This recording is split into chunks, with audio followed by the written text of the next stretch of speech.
نحمده ونصلي على رسوله الكريم اما بعد فاعوذ بالله من الشيطان الرجيم بسم الله الرحمن الرحيم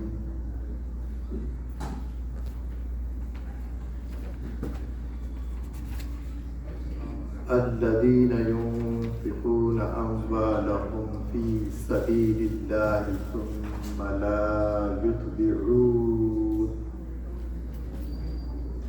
ثم لا يتبعون ما أنفقوا منا ولا أذى لهم أجرهم عند ربهم ولا خوف عليهم ولا هم يحزنون. قال الله تبارك وتعالى: يا أيتها النفس المطمئنة ارجعي إلى ربك راضية مرضية فادخلي في عبادي وادخلي جنتي. صدق الله مولانا العظيم وصدق رسوله النبي الأمين الكريم ونحن على ذلك لمن الشاهدين والشاكرين والحمد لله رب العالمين.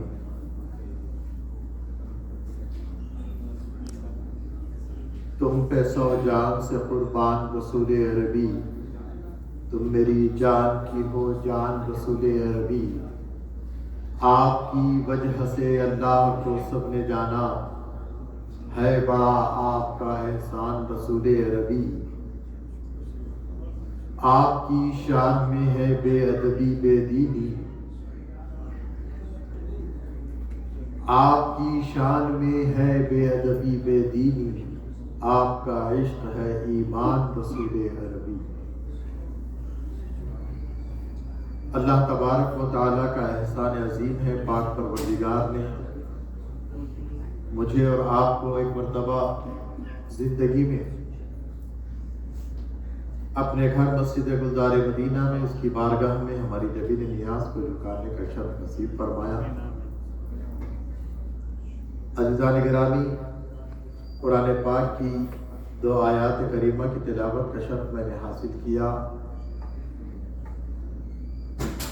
اس کا پہلی آیت کا ترجمہ: وہ جو اپنے مال اللہ کی راہ میں خرچ کرتے ہیں، پھر دینے کے بعد نہ احسان رکھیں نہ تکلیف دیں، ان کا اجر ان کے رب کے پاس ہے اور انہیں نہ کچھ اندیشہ ہو نہ کچھ غم. دوسری آیت مبارکہ کا ترجمہ میرے امام اہل سنت اعلی حضرت عظیم البرکت شاہ مولانا احمد رضا خان فاضل بریلوی علیہ رحمۃ الرضوان نے فرمایا: اے اطمینان والی جان، اپنے رب کی طرف واپس ہو یوں کہ تو اس سے راضی اور وہ تجھ سے راضی، پھر میرے خاص بندوں میں داخل ہو اور میری طرف جنت میں آ. عزیزان گرامی، آج ہم ہمارے محسن، ہم ہمارے اسلاف کے طریقے پر گامزن ہوتے ہوئے، اپنے محسنین کو یاد کرتے ہوئے ان کی بارگاہ میں خراج عقیدت پیش کرتے ہیں، نذرانہ غلامی پیش کرنے کی سعادت حاصل کرتے ہیں. جیسا کہ آپ جانتے ہیں، آج 20 ذی الحجہ ہے. پرسوں یعنی 18 ذی الحجہ کو مسجد گلزار مدینہ میں فیضان سیدنا عثمان غنی رضی اللہ تعالیٰ عنہ کا پروگرام رکھا گیا. آپ میں سے بعض نے شرکت کی سعادت حاصل کی اور بعض شرکت سے معذور رہے. تو سوچا کہ آج 20 ذی الحجہ ہے، 18 ذی الحجہ سے قربت ہے.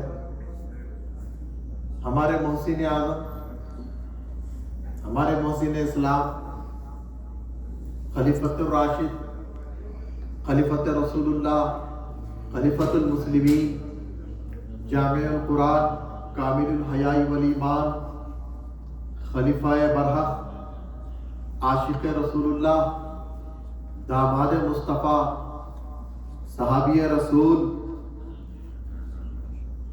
حضرت ذوالنورین سیدنا عثمان بن عفان رضی اللہ تعالی عنہ۔ 18 ذی الحجہ آپ کی شہادت کا دن ہے اور 1400 برس گزر گئے۔ امت مسلمہ ہر سال 18 ذی الحجہ کو اپنے محسن حضرت سیدنا عثمان غنی رضی اللہ تعالیٰ عنہ کی بارگاہ میں اپنا نذرانہ عقیدت و غلامی پیش کرتی ہے۔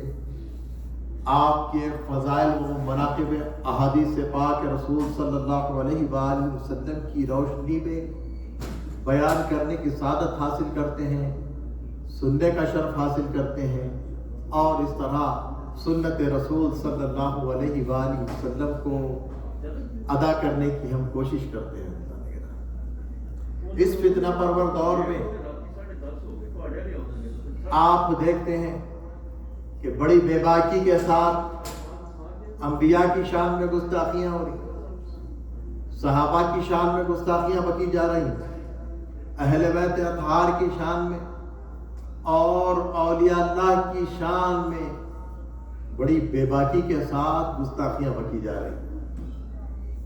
اللہ کا شکر ہے کہ پاک پروردگار نے ہمیں اولیاء کے طریقے پر گامزن کیا۔ ہم اولیاء کے طریقے پر، ہم اپنے اسلاف کے طریقے پر رہتے ہوئے اپنے اکابرین کی بارگاہ میں، اپنے محسنین کی بارگاہ میں اپنا نذرانہ عقیدت و غلامی پیش کرنے کی سعادت حاصل کر رہے ہیں۔ عزیزان گرامی، حضرت سیدنا عثمان بن عفان رضی اللہ تعالیٰ عنہ کی وہ جلیل القدر شخصیت معظم ہے کہ آپ مکے کے بہت بڑے تاجر تھے، بہت بڑے رئیس تھے، اور قریش میں آپ کو بہت بڑی وقعت حاصل تھی۔ حضرت سیدنا ابوبکر صدیق رضی اللہ تعالی عنہ کی ترغیب پر آپ نے لبیک کہا اور داخل اسلام ہو گئے۔ حضرت سیدنا عثمان غنی رضی اللہ تعالی عنہ جب داخل اسلام ہوئے تو اپنے محسن آقا و مولا صلی اللہ علیہ وآلہ وسلم کے ایک ایک اشارے پر اپنا سارا مال اسلام کے لیے پیش فرمایا کرتے تھے۔ وہ عظیم ہستی ہے سیدنا عثمان غنی رضی اللہ تعالیٰ۔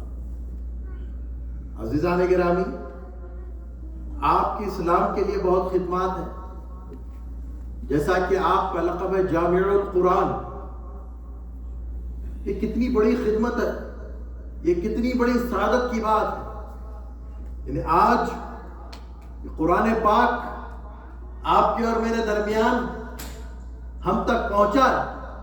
یہ ترتیب قرآن مجید کی لغت قریش پر سیدنا عثمان غنی رضی اللہ تعالی عنہ نے سورہ فاتحہ سے لے کر سورۃ الناس تک ترتیب دیا، اور اسی ترتیب میں قرآن مجید ساری دنیا میں پڑھا جاتا، اور اسی ترتیب پر قرآن مجید ساری دنیا میں حفظ کیا جاتا ہے، اور اسی ترتیب پر حفاظ اکرام نماز تراویح میں رمضان المبارک میں قرآن پاک کی تکمیل فرماتے ہیں۔ اب آپ اندازہ لگائیں، قرآن پاک کی خدمت کی ہے حضرت سیدنا عثمان غنی رضی اللہ تعالیٰ عنہ نے۔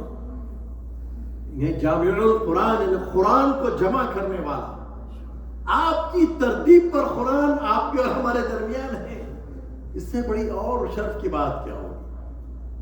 اتنے القابات میں نے آپ کے سامنے گنے، میری عقیدت تو یہی کہتی ہے کہ سیدنا عثمان غنی رضی اللہ تعالیٰ عنہ بھی اس خدمت پر بہت خوش ہوتے ہوں گے کہ میری خدمت پر میری ترتیب دی ہوئی شکل میں قرآن مجید آج دنیا میں پڑھا جا رہا ہے اور قیامت تک پڑھا جائے گا۔ یہ سیدنا عثمان غنی رضی اللہ تعالیٰ عنہ کی خدمت، عظیم خدمت۔ آپ کامل الحیاء ایمان آپ کو کہا جاتا ہے۔ آپ کی حیا کی صفت اتنی بلند تھی، آپ اندازہ لگائیں کہ آپ دائرہ اسلام میں داخل ہوئے ہی تو جو ہے شرم و حیا آپ میں تھی، ایسا نہیں۔ جب آپ داخل اسلام نہیں ہوئے تھے، ابھی آپ داخل اسلام نہیں ہوئے تھے، اس وقت کی حالت خود سیدنا عثمان غنی رضی اللہ تعالیٰ عنہ ارشاد فرماتے ہیں کہ جب میں اسلام میں ابھی داخل نہیں ہوا تھا، سارے مکے میں، سارے عرب میں، دور جاہلیت میں ہر طرف چہل کا بازار تھا، ذری ذری بات پر لڑائی جھگڑے ہوتے تھے، ذری ذری بات پر تلواریں نکال کر ایک دوسرے کو قتل کیا جاتا تھا، شراب عام تھی، زنا عام تھا، شراب پینے کو، زنا کرنے کو فخر محسوس کیا جاتا تھا، اتنا عام تھا گناہ۔ یعنی شراب پینا، زنا کرنا اتنا عام تھا، اتنا عام تھا کہ اگر کوئی شخص کسی گھر میں جا کر کسی عورت کے ساتھ زنا کرتا ہے اور اس گھر میں اس کا بھائی ہے تو اس کا بھائی کوئی آر محسوس نہیں کرتا، کوئی برا نہیں محسوس کرتا کہ یہ شخص میرے گھر میں آ کے میری بہن سے زنا کر رہا ہے، بلکہ فخر محسوس کرتا ہے کہ عرب میرے گھر میں میری بہن کو دیکھ کر مرغوب ہو کر میرے گھر میں زنا کے لیے آ رہے ہیں۔ اب اندازہ لگتا ہے برائی کس قدر درجے پر پہنچی ہوئی تھی۔ حضرت سیدنا عثمان غنی فرماتے ہیں کہ ایسے گناہوں میں ملوث دور میں بھی میں نے کبھی گناہ کی طرف اپنی طبیعت کو مائل نہیں کیا، اور میرے دل میں کبھی ایسے گناہ کا خیال تک نہیں آیا، نہ مجھے کبھی شراب پینے کی خواہش ہوئی، نہ مجھے کوئی عورت پر نظر کرنے کی یا کوئی عورت سے خواہش کی تکمیل کی میرے دل میں کبھی خواہش نہیں۔ یہ اسلام لانے سے پہلے کی بات کہہ رہے ہیں آپ۔ اب جب آپ اسلام میں داخل ہوئے، سیدنا عثمان غنی رضی اللہ تعالیٰ عنہ جب داخل ہوئے تو آپ کی شرم و حیا کی بات آپ خود فرماتے ہیں۔ عزیزان گرامی، سیدنا عثمان غنی رضی اللہ تعالیٰ عنہ فرماتے ہیں کہ میں جب اپنے کپڑے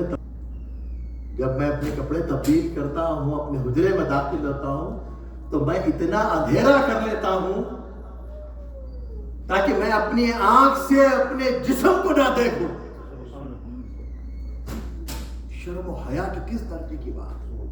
اور آپ فرماتے ہیں جب میں داخل اسلام ہوا، میں جب میرے آقا صلی اللہ علیہ وآلہ وسلم کے دست حق پرست پر بیعت کر کے میں داخل اسلام ہوا، سیدنا عثمان غنی رضی اللہ تعالیٰ عنہ فرماتے ہیں میں نے میرے آقا صلی اللہ علیہ وآلہ وسلم کو اپنا سیدھا ہاتھ دے کر داخل اسلام ہوا، شرف بیعت حاصل کیا تو مجھے حیا آتی تھی، اور میں نے اس کے بعد زندگی میں کبھی اپنے سیدھے ہاتھ کو، اپنی شرمگاہ کو نہیں لگایا، اس خیال سے کہ میں نے اپنا ہاتھ دست نبوت مصطفیٰ صلی اللہ علیہ وآلہ وسلم سے مس کیا ہے، مجھے غیرت آتی تھی، اور میں نے اتنی احتیاط کیا کہ اپنے سیدھے ہاتھ کو، اپنی شرمگاہ کو نہیں لگایا۔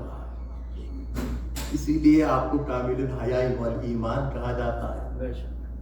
پیارے مصطفیٰ جان رحمت صلی اللہ علیہ وآلہ وسلم کی بارگاہ آقا سیدہ ام المومنین صدیقہ بنت صدیق، ہماری ماں، ہماری والدہ، ہماری مالکنی بی بی عائشہ صدیقہ سلام اللہ علیہا روایت کرتی ہیں، حدیث پاک فرماتی ہیں میرے حجرے میں میرے آقا صلی اللہ علیہ وآلہ وسلم ایک پرتکلف انداز میں جلوہ فرما ہے۔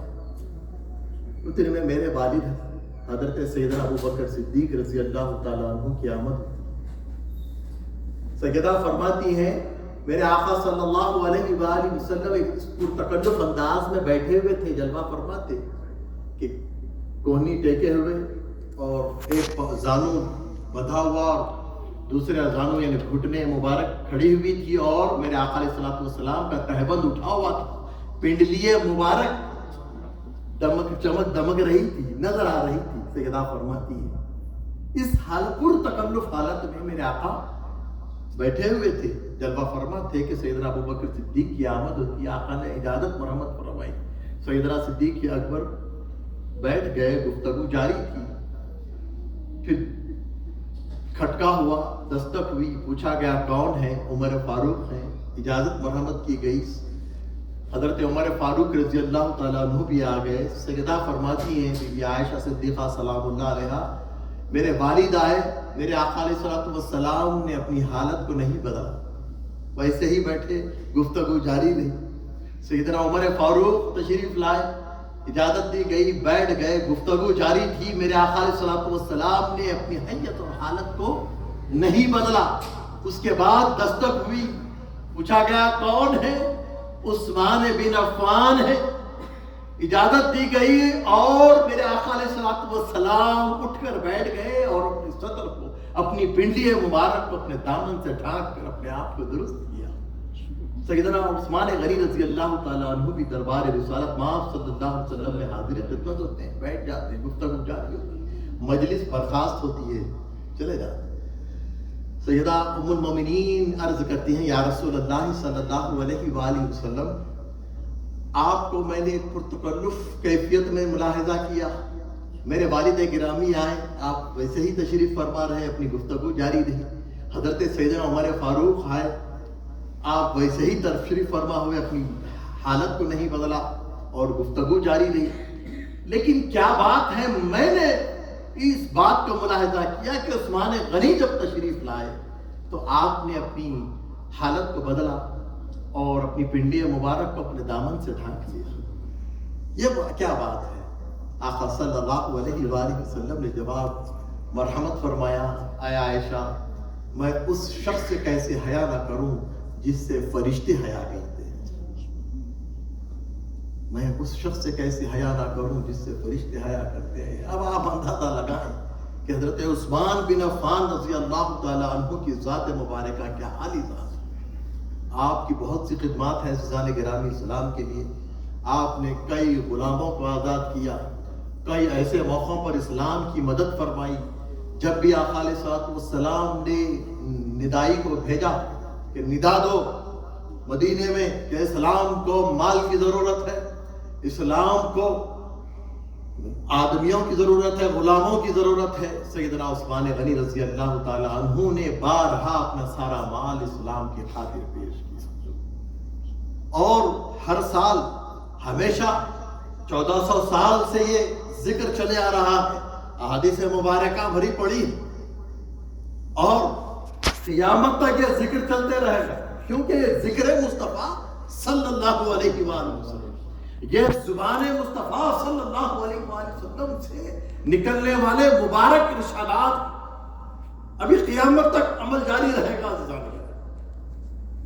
حضرت سیدنا عثمان غنی رضی اللہ تعالی عنہ نے بارہا پیارے مصطفیٰ سے جنت کو خریدا، ایسے واقعات پیارے مصطفیٰ جان رحمت صلی اللہ علیہ وآلہ وسلم نے غزوہ تبوک کے وقت اعلان کیا کہ مال و دولت کی ضرورت ہے، اعلان کرو، اعلان کیا گیا تو حضرت سیدنا عثمان غنی رضی اللہ تعالیٰ عنہ اٹھے، عرض کیا رسول اللہ صلی اللہ علیہ وسلم 100 اونٹ میری جانب سے، میں ساز و سامان کی، پیارے مصطفیٰ کے لب مبارک دعا کے لیے اٹھے، اللہ عثمان سے راضی ہو، خوش ہوئے، پھر فرمایا گیا کہ اتنا کافی نہیں ہے، مال و دولت کی اور ضرورت ہے، سیدنا عثمان غنی دوبارہ پھر اٹھتے ہیں، یا رسول اللہ صلی اللہ علیہ وآلہ وسلم 200 اور اونٹ میں ساز و سامان کے عثمان کی طرف سے قبول فرمایا، پیارے مصطفیٰ خوش ہو گئے۔ تیسری مرتبہ پھر اعلان کیا گیا اسلام کے لیے مال و دولت کی ضرورت ہے، بہت بڑی جنگ کے لیے جانا ہے، دشمن محاذ پر ہے، مقابلہ کرنا ہے، سیدنا عثمان غنی رضی اللہ تعالیٰ عنہ نے تیسری مرتبہ کھڑے ہو کر عرض کیا رسول اللہ صلی اللہ علیہ وسلم عثمان کی جانب سے 300 اور اونٹ میں ساز و سامان کے آپ کی خدمت میں آتا ہوں۔ اس طرح عزیزان گرامی جب آپ نے یہ اعلان کیا تو جملہ کتنے ہوئے؟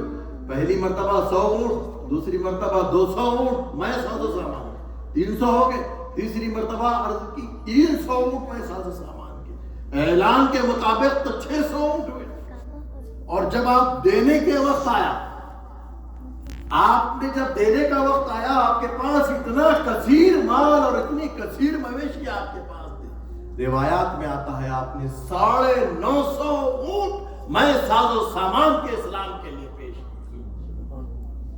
نہ صرف یہ، پیارے مصطفیٰ جان رحمت صلی اللہ علیہ وآلہ وسلم کے قریب اس وقت سیدنا عثمان غنی رضی اللہ تعالیٰ عنہ حاضر ہوتے ہیں، تو آپ کی آستین میں اشرفیاں بڑی ہوئی تھیں، جیسے ہی آقا صلی اللہ علیہ وآلہ وسلم نے ممبر سے اتر کر بیٹھ کر دعا کرنا چاہی، حضرت عثمان غنی رضی اللہ تعالیٰ عنہ قریب آ کر عرض کرتے ہیں، یا رسول اللہ صلی اللہ علیہ وآلہ وسلم، کچھ اشرفیاں میں آپ کی خدمت میں پیش کرنا چاہتا ہوں۔ عزیزان گرامی، 10,000 اشرفیوں کو آپ نے اپنی آستینوں سے پیارے مصطفیٰ کے دامن میں اڑھیلا۔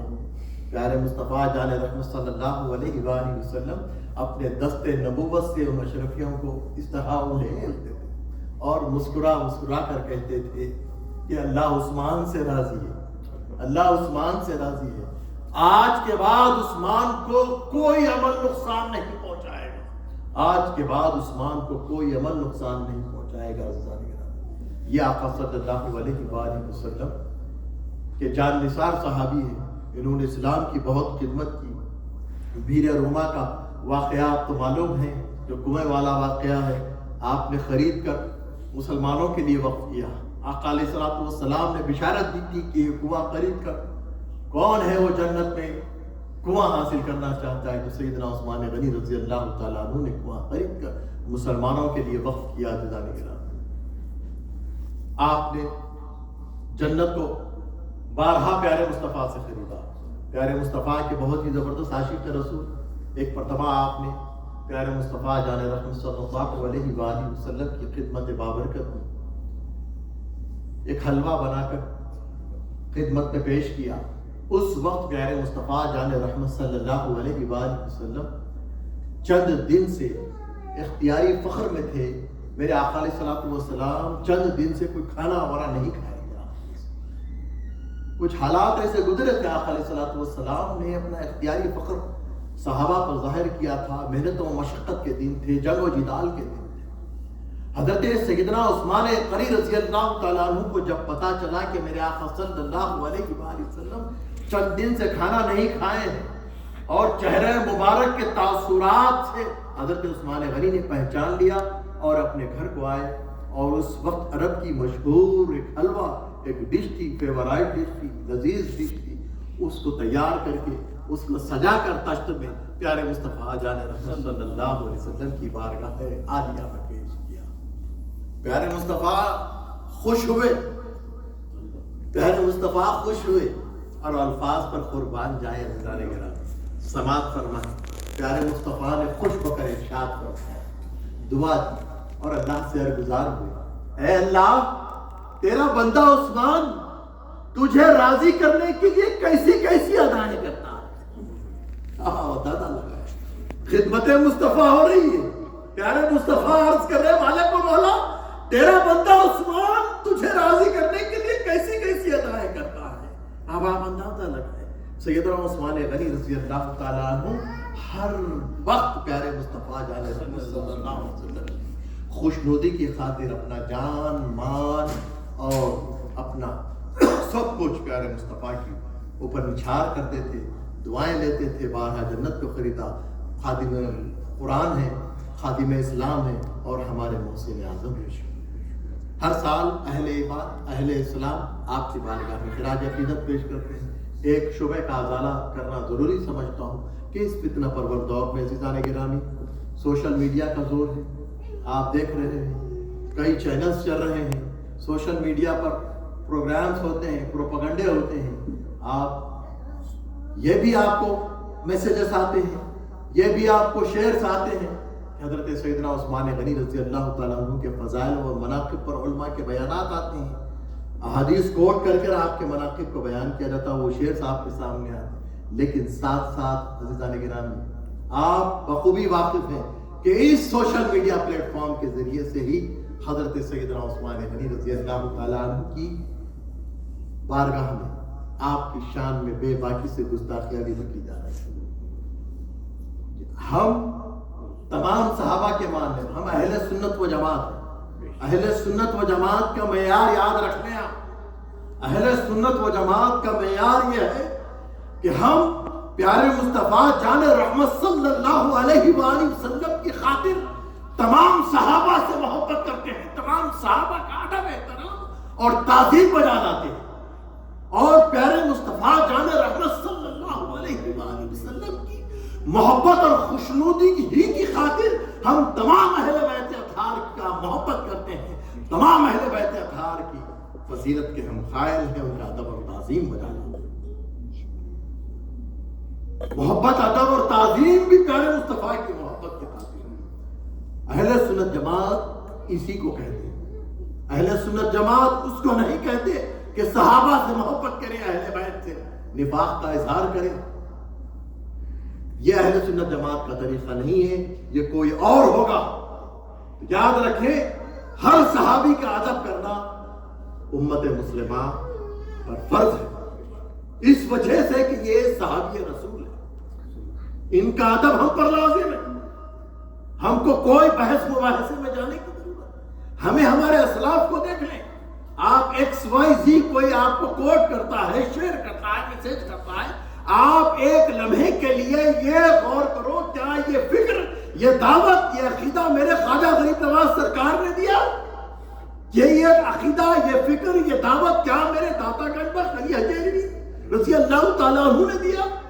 کیا یہ عقیدہ و دعوت، یہ فکر میرے غوث الاعظم دستگیر رضی اللہ تعالیٰ عنہ نے دیا؟ کیا یہ عقیدہ و فکر ہمارے ائمہ مجتہدین میں کسی نے دیا؟ آپ کو جواب ملے گا نہیں نہیں نہیں. یہ تمام کے تمام ہمارے اکابرین اہل سنت جماعت سے تھے. انہوں نے اس طرح کی گستاخانہ عقیدے ہم میں نہیں رائج فرمائے. انہوں نے صرف اور صرف ادب اور تعظیم کی دعوت ہم کو دی ہے. عزیزان گرامی، ایک واقعہ بڑے اختصار کے ساتھ، موقع کی نزاکت سے وقت زیادہ ہو رہا ہے لیکن اطمینان اور سکون کے ساتھ بیٹھیں. آپ اس ذکر کی برکت سے عزیزان گرامی انشاءاللہ آپ کو اللہ تبارک و تعالی خوب نوازے گا. حضرت امام اعظم ابو حنیفہ رضی اللہ تعالیٰ عنہ، جن کی ہم پیروی کرتے ہیں، آپ کے زمانے کا واقعہ آپ کے سامنے عرض کرتا ہوں، اس کے بعد سنتوں کے لیے ٹھہر جائیں گے. عزیزان گرامی دیکھیں، آپ ہمارے کسی صحابی کو اگر گالی دی گئی تو ہم کو ہماری بساط کے مطابق جواب دینا ضروری ہے. ہمارے امام نے ہم کو تعلیم، امام اعظم ابو حنیفہ رضی اللہ تعالیٰ عنہ کے زمانے مبارک میں ایک شخص حضرت سیدنا عثمان غنی رضی اللہ تعالیٰ عنہ کی شان میں بہت گستاخیاں بکتا تھا، بہت گستاخیاں بکتا تھا، گالیاں بکتا تھا. حتیٰ کہ اس گستاخ بدبخت نے یہ تک کہہ دیا کہ عثمان غنی غاصب ہیں، حضرت علی کے منصب کو انہوں نے چھینا ہے اور خلافت میں متمکن ہو گئے. یہ یہودیوں والا عمل ہے. استغفر اللہ معاذ اللہ. اس گستاخ نے یہ تک کہہ بیٹھا کہ عثمان غنی یہودی ہے. استغفر اللہ، اللہ کی پناہ. اتنی بڑی گستاخی ہو بے باکی. آپ کا ایک پڑوسی تھا، اس شخص کا ایک پڑوسی تھا، وہ گستاخ کا ایک پڑوسی تھا. وہ سمجھاتا کہ دیکھ، اس طرح کی گستاخیاں نہیں کرنا، عثمان غنی ایسے نہیں ہیں، وہ تو سخی ہیں، وہ تو اسلام کے خدمت گزار ہیں، وہ تو جامع القرآن ہے، وہ کامل الحیات، وہ تعریف کرنے لگا. لیکن وہ گستاخ ہے کہ اپنی رٹ لگائے بیٹھا. تو وہ جو مسلمان تھے اس کے پڑوسی، انہوں نے امام اعظم ابو حنیفہ رضی اللہ تعالیٰ عنہ کی بارگاہ میں جا کر اس کی شکایت کی کہ یا امام، میرا ایک پڑوسی ہے، وہ خلیفہ صوبہ امیر المومنین حضرت سیدنا عثمان غنی کی شان میں گستاخیاں برتا ہے، اور اتنی مجھے تکلیف ہوتی ہے. اب تو مجھے اس کی تکلیف برداشت نہ ہوئی تو میں آپ کے پاس آ گیا. اس نے حضرت عثمان غنی کو یہودی تک کہہ دیا اور یہ گستاخیاں برتا ہے. حضرت امام اعظم ابو حنیفہ رضی اللہ تعالیٰ عنہ کا چہرہ مبارک متغیر ہو جاتا ہے. آپ جلال میں آ جاتے ہیں اور آپ اس شخص کے ساتھ کہتے ہیں کہ چلو تمہارے محلے میں تمہارے پڑوسی سے ملاقات کرو، تمہارے پڑوسی سے ملاقات۔ دیکھیے آپ میرے امام، وقت کا امام، جن کے پاس ساری دنیا علم حاصل کرنے کے لیے آتی ہے، ساری دنیا سے لوگ فتوے لینے کے لیے آتے ہیں، بھیڑ جمع رہتی ہے۔ جب آپ نے یہ سنا تو اپنا مسند چھوڑا، اپنا مدرسہ چھوڑا، اپنی مصروفیات کو ترک کیا اور کہا کہ چلو مجھے تمہارے پڑوسی کے پاس لے کر چلو۔ وہ پڑوسی جب مسلمان امام اعظم ابو حنیفہ رضی اللہ تعالیٰ عنہ کو لے کر آتا ہے، نشاندہی کرتا ہے کہ حضور یہ میرا گھر ہے، یہ میرے پڑوسی کا گھر ہے، یہی وہ گستاخ کا دروازہ ہے۔ امام اعظم ابو حنیفہ رضی اللہ تعالیٰ عنہ نے کہا کہ اس کے گھر سے دستک دو اور اس سے کہو کہ میں آیا ہوں۔ دستک دیا جاتا ہے، پوچھا اندر سے کہ کون ہے، تو کہا کہ میں تمہارا پڑوسی ہوں اور میرے ساتھ امام اعظم ابو حنیفہ رضی اللہ تعالیٰ عنہ آئے ہیں تم سے ملاقات کرنے کے لیے۔ جیسے ہی امام کا نام سنا ہیبت کے مارے بھوچکا ہوا اور آیا اور اپنی کیفیت کو مکاری سے بدل دیا۔ دیکھا کہ وقت کے بڑے امام، وقت کے بڑے عالم، وقت کے بڑے مفتی اعظم میرے گھر پر آ گئے۔ اب مکاری سے اپنے رویے کو بدلتے ہوئے کہنے حضور آپ میرے گھر آ گئے، یہ میرے لیے تو باعث شرف ہو گیا، آپ میرے گھر آ گئے، اللہ کی رحمت آ گئی، برکت آ گئی، آپ تشریف لائے میرے گھر میں آئے۔ اپنا رویہ بدل دیا۔ آپ بولے کہ ٹھیک ہے، بیٹھ گئے۔ تو امام اعظم ابو حنیفہ رضی اللہ تعالیٰ عنہ نے اس سے کہا کہ میاں بات دراصل یہ ہے، مجھے معلوم ہوا تمہارے پاس گھر میں جو بیٹی ہے اس بیٹی کا رشتہ، اس کی شادی کرنے کے لیے تم فکر مند ہو، اس کے لیے رشتہ تلاش کر رہے ہو۔ تو میں سوچا کہ تمہاری بیٹی کے لیے ایک رشتہ لے آؤ، تو میں ایک رشتہ لے آیا۔ ایک شریف شخص ہے، حافظ قرآن ہے، نیک ہے، دیندار ہے، سخی ہے، مال و دولت ہے اس کے پاس، ایماندار ہے، دیانتدار ہے، نیک ہے، حافظ قرآن ہے۔ تو اس کا رشتہ میں تمہارے پاس لے کر آیا ہوں بیٹی کے لیے تمہاری۔ وہ خوش ہو گیا، حضور بہت اچھی بات ہے، حافظ قرآن ہے، عالم دین ہے، نیک ہے، تاجر ہے، سخی ہے، آپ نے جب کہہ دیا تو میں اپنی بیٹی دینے کے لیے تیار ہوں۔ آپ نے جب کہہ دیا تو بیٹی دے، اس لیے اطمینان ہے کہ وقت کا عالم ہے، اس لیے اطمینان ہے کہ وقت کا مفتی ہے، اس لیے اطمینان ہے کہ آپ کا تقوی و پرہیزگاری ساری قوم میں مشہور ہے، آپ اللہ کے نیک بندے ہیں، آپ اللہ کے ولی ہیں، آپ پر اطمینان ہے یا امام، آپ نے جو رشتہ لایا مجھے منظور ہے، قبول ہے، میں اپنی بیٹی دینے کے لیے راضی ہوں۔ امام نے فوراً پلٹا کر جواب دیا، اے کمبخت، اپنی زبان کو لگام دے، جب میں نے رشتہ لایا تو بیٹی کے رشتے کو دریافت کیے بغیر صرف میری زبان پہ اقرار کرتا ہے کہ بیٹی کی شادی کر دے گا، اور دو جہاں کا مختار نبی سردار الانبیاء صلی اللہ علیہ وآلہ وسلم اپنی بیٹی کا نکاح کرنا چاہے تو ایسے ہی دے دیتے ہیں۔ پیارے مصطفیٰ جان رحمت صلی اللہ علیہ وآلہ وسلم نے اللہ کے حکم پر اپنی پہلی بیٹی کو حضرت عثمان غنی رضی اللہ تعالیٰ عنہ کے نکاح میں دیا۔ ان کا انتقال ہوا، پیارے مصطفیٰ نے اپنی دوسری بیٹی کو پیش کیا نکاح میں، آپ کی دوسری بیٹی کا بھی نکاح انتقال ہوا۔ پیارے مصطفیٰ جان رحمت صلی اللہ علیہ وآلہ وسلم نے اپنی دوسری بیٹی کی انتقال کے وقت خبر پر جب دعا کی تو لوگوں کو ترغیب دی، لوگوں عثمان کو اپنی بیٹیاں دو، اگر میرے پاس 40 بیٹیاں بھی ہوتی ایک کے بعد دیگر اسی طرح عثمان کے نکاح میں دیتا جاتا، عثمان کو اپنی بیٹیاں دو۔ پیارے مصطفیٰ نے یہ ترغیب دلائی، اپنی 2 بیٹیاں ایک کے بعد دیگر حضرت عثمان غنی کے نکاح میں دیا۔ کیا پیارے مصطفیٰ جان رحمت صلی اللہ علیہ وسلم ایک یہودی کے نکاح میں اپنی بیٹی کو دے سکتے ہیں؟ بدبخت توبہ کر، اسی وقت تائب ہوا، توبہ کیا، اور امام اعظم ابو حنیفہ رضی اللہ تعالیٰ عنہ کے قدم بوس ہو کر اپنے گناہوں سے بیزارگی کا اظہار کر کے داخل اسلام ہو کر سچا مومن ہوتا ہے۔ عزیزان گرامی، اگر آپ کو اس طرح کا پوسٹ آتا ہے مولا علی کا نام لے کر، حسین پاک کا، حسن پاک کا، سیدہ فاطمہ زہرا رضی اللہ تعالیٰ عنہ کا نام لے کر، اب یہ ایسے ایسے نام ہیں کہ مومن کا دل موم کی طرح پگھل جاتا ہے کہ سیدہ کا نام آ گیا، مولا کا نام آ گیا، مولا کے چاہنے والے ہوں۔ حضرت عثمان غنی رضی اللہ تعالیٰ عنہ کی شہادت کا جو واقعہ ہوا، تفصیلات بہت ہے، وقت زیادہ ہو رہا، کہ جب آپ کے گھر کا محاصرہ کیا تو آپ کے مین ڈور پر مولا علی مشکل کشا نے اپنے دونوں شہزادے حسن مجتبی اور حسین شہید کربلا کو تلواروں کے ساتھ حفاظت کے لیے، پہرے کے لیے ٹھہرا دیا۔ وہ ہے ہمارے مولا علی، ہم وہ مولا علی کو مانتے ہیں جنہوں نے عثمان غنی کی حفاظت کے لیے اپنے دو جوان شہزادوں کو حفاظت پر معمور کیا۔ تو مولا کا نام لے کر، حسن پاک کا، حسین پاک کا نام لے کر، اہل بیت اطہار کا نام لے کر سیدنا عثمان غنی کی شان میں گستاخیاں برتتے ہیں، طرح طرح کے فتنے رخنے ڈالنے کی کوشش کرتے ہیں۔ ہمیں کسی فتنے اور رخنے میں آنے کی ضرورت نہیں ہے، ہمیں یہی دیکھنا ہے کہ ہمارے اسلاف نے ہمیں کیا عقیدہ دیا، کیا ادب دیا، کیا تعظیم دیا۔ معذرت چاہتا ہوں کیونکہ عنوان اتنا وسیع ہے، اتنا عنوان دل فریب ہے کہ آپ سنتے جانا، بولتے ہی جانا دل کہتا ہے، لیکن جمعہ ہے، وقت زیادہ ہو رہا ہے۔ اللہ تبارک و تعالیٰ کہے قبول و منظور فرمائے، عمل کی توفیق عطا فرمائے، ہماری نظران عقیدت و غلامی کو اللہ قبول و منظور فرمائے، سنت موقع کو